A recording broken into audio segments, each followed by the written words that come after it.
I am certain that the good Lord never intended grapes to be made into grape jelly. The Little Flower of New York, Mayor LaGuardia. Bonjour, my name is David DeVere. I'm a wine educator and traveler, and you're watching Savvy Nomad TV. This is the Eau de Vie edition. This is day 19 of the Costco Around the World in 24 Days Adventure Advent Box. Let's see what day 19 has for us. Here it is. The box is full of holes and falling apart, and I'm gonna make another hole in it right now. 19 is up here in the corner.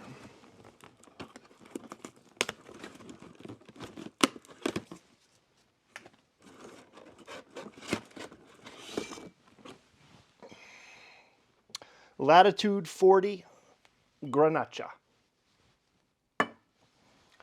Garnacha is a Spanish grape variety. There is some controversy about that, and I'll get to that in a second.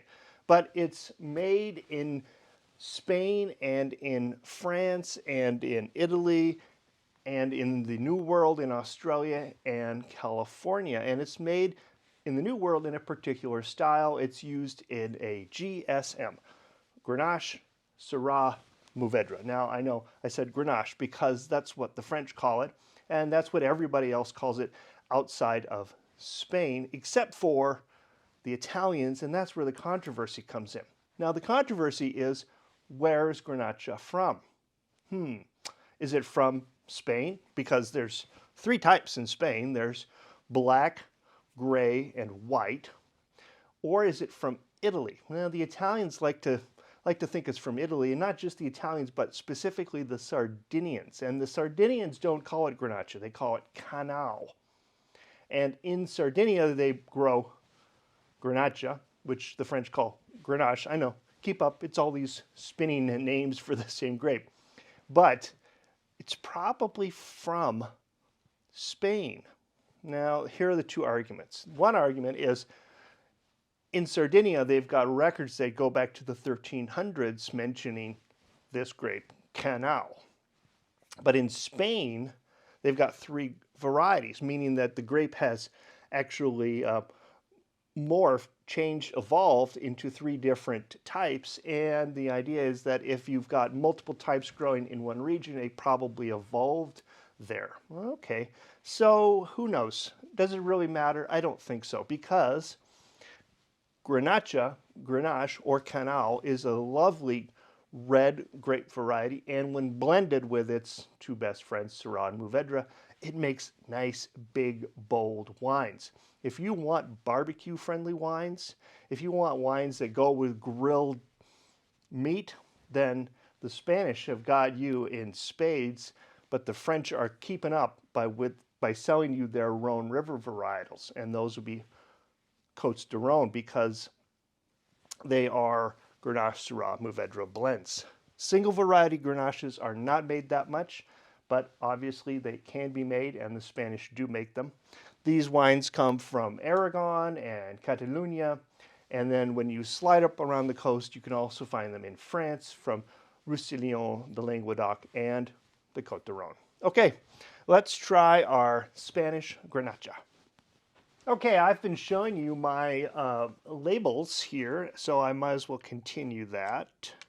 I have been able to get most of the labels off. Here is the Portuguese red blend, and here is our French rosé, and here is a wine I had over the last couple days, and I got the label off of that too. Since I was cooking bottles, I thought I would cook up them all, and I just love the labels. Now, here's a hot tip for you. This Portuguese red blend scored 4 points in my mind, well, in my little scoring system here, and I almost threw it out. I just didn't really think it was that good. I was so close to pouring that bottle down the drain, and then I thought, and I did something that I should tell you about. I stuck it in the refrigerator and got it refrigerator cold. Now, this allowed the wine to really tighten up and become tart and kind of basic and simple, even more basic and more simple That made it drinkable. So if you've got low quality wines, reds or whites, chuck them in the fridge, get them cold, and you can drink them simply. In fact, many moons ago, last century, I was in Pamplona and I was running with the bulls in Spain.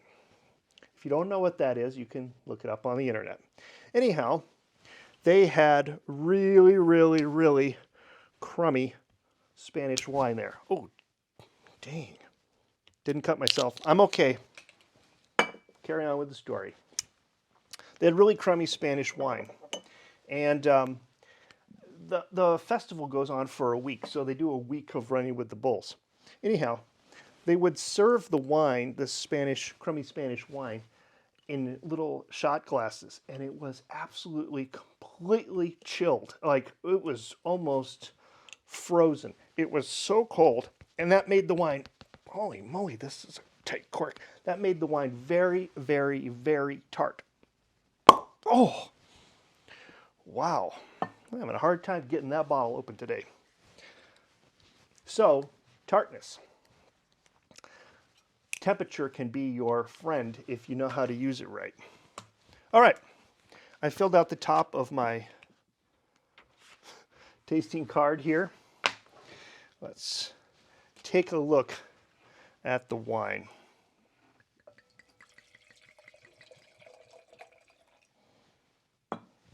Sun has come out, that's nice. So,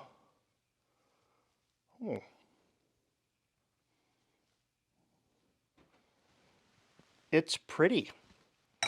I'm surprised I can see through it. That's interesting because generally I would think that Garnacha would be a little bit darker.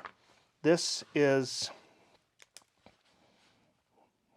ruby colored. I thought it would be almost black, but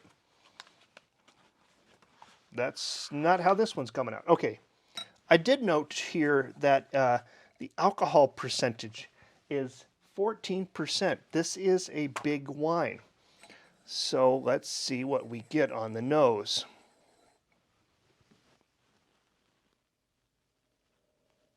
Berries, definitely like cherries or raspberry. Yep, definitely some cherry. Not a lot of earth, not a lot of cedary box kind of aromas that you sometimes get. Now, those aromas are called tertiary aromas. So you have aromas that come from the grape, you have aromas that come from fermentation, and then you have aromas that come from maturation. So those are tertiary aromas. Primary from the grape, secondary from fermentation, and third from maturation, and that's tertiary. Those tertiary aromas, those maturation aromas maturing in the bottle, are probably not going to be expressed here because these are quite young wines. You would need to have a wine that would need a couple years of aging or a couple years in the bottle or something like that to get some of those earthy aromas out. So we're getting primary aromas because these wines are young. And so when you're buying wine, you might think about that a little bit. Do you want it to be earthier, bigger, and bolder, especially for reds? Then, a couple of years on the bottle is going to make that difference. Okay, let's go around the chart here. Citrus, nope. Berries, yeah, I did notice it wasn't overly pronounced. Orchard fruit, maybe. Maybe a little bit of plum. I'll go with slight plum. Tropical fruit, no. Flowers, no. Vegetables and herbs? Nope. Nope, nope. Roasted, no. Earthy, no. False, no. Okay. Go for the smell. I mean the taste.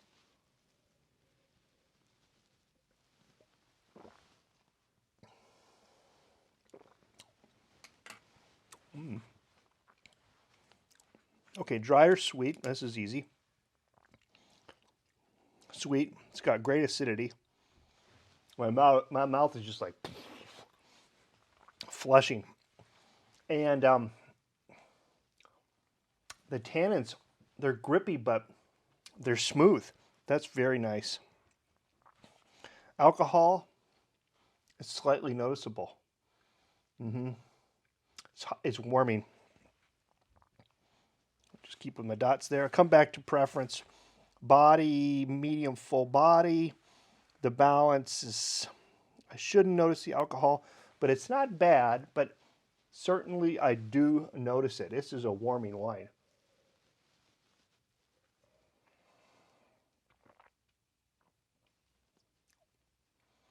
Alcohol can sometimes be perceived as a little bit of sweetness in wine too. Think of a big jammy Zinfandel. Those are sometimes as much as 15%. Complexity, that's where I'm at. Talking about balance.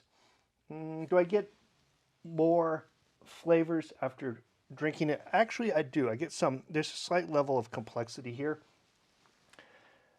The wine is grippy and it has other little aromas. I can't necessarily name them, but there's something in there. It's interesting. It makes me go, I think I might want to take another taste of that. Okay, and finish. Let's move on to the scoring. This is easy here. Appearance is 3. The bouquet is 4. The taste 5. The finish 1. The overall impression 2. And I'll go back to preference. I like this. I'm going to mark it as noticeable. Okay, I'm going to make my shape, do my math. I'll be right back. Okay, here are my final scores for our Spanish Garnacha.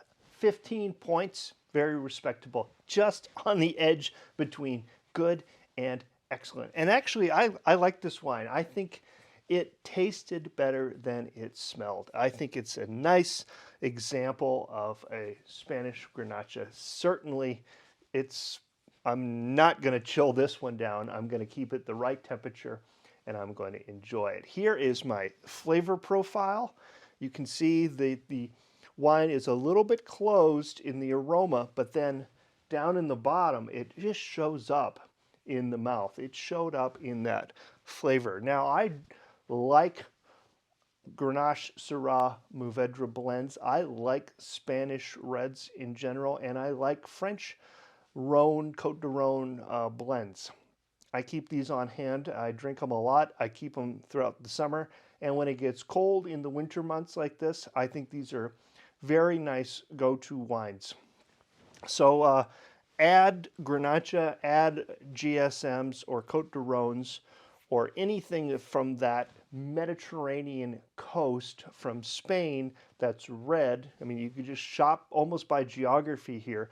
Add that to your repertoire and you'll be rewarded with good tasting, slightly boozy, but inexpensive Spanish red wines. Okay, I hope you've enjoyed this episode. If you have, please give me a thumbs up. If you're new here, please consider subscribing. And until tomorrow, until day 20, I say tutelare and cheers. Hi. Okay, Garnacha. I recognize the name, but I don't know what to expect at all. It's a red. Kind of. Oh, it smells good. Cherries and blackberries, maybe? Okay.